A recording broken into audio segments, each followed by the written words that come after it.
Hey everybody, I know you're wondering, what is that? What's that? Ooh, talk about lasers. Just a couple little quick tips on some lasers. How you can use them for your training and dry fire training. Basically what I want to show you here, zoom this out, that's actually just a guitar pick I have on the wall for a target. You see the laser? There we go. Basically how you can use this is if you have, which I use a crimson trace laser sight. Let's see if I can get to the focus. Come on. There we go. Which is on the side. The reason I like this is because it's rear mounted. Come on, focus.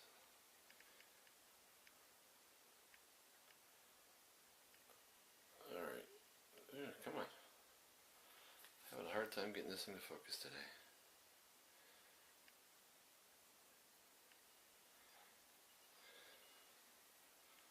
Alright, there we go. It's side mounted. So that this way it's rear activated on the switch here, which I like.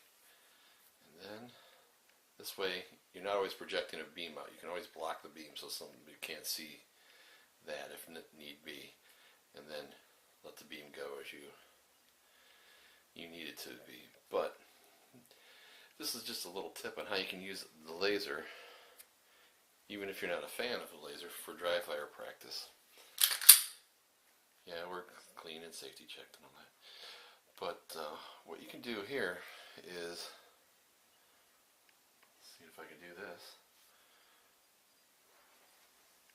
and get in the frame here.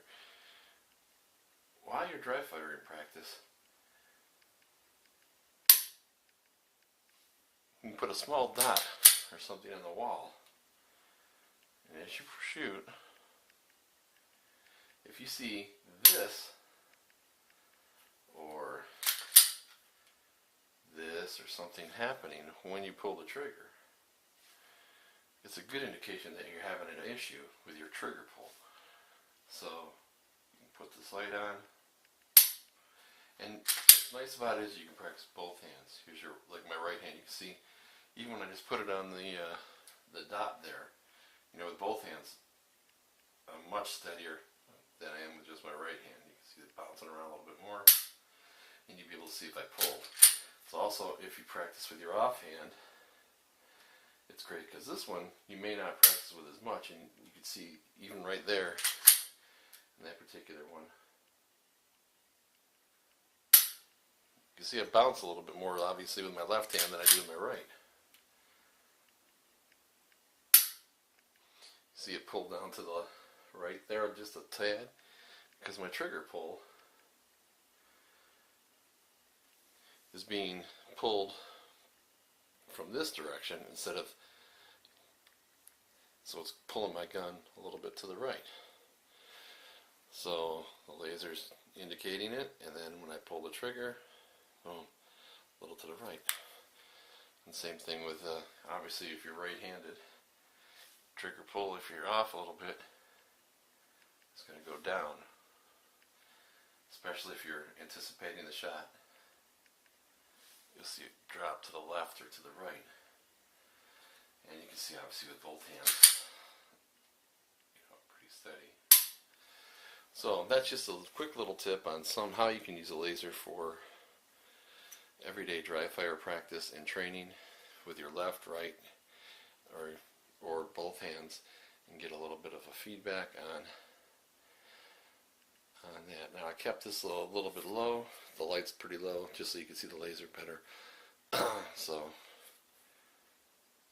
as you can see, I'm a big fan of the back-mounted ones versus the ones on the top or the front, just because a lot of them you have to stay on. Now I know on some of the front ones you can have an up and down and on and off, but then the problem is the laser is projected out the front here, and you can't really block it where with this one I can keep it in a ready position and simply block that if I don't want it projecting across the room.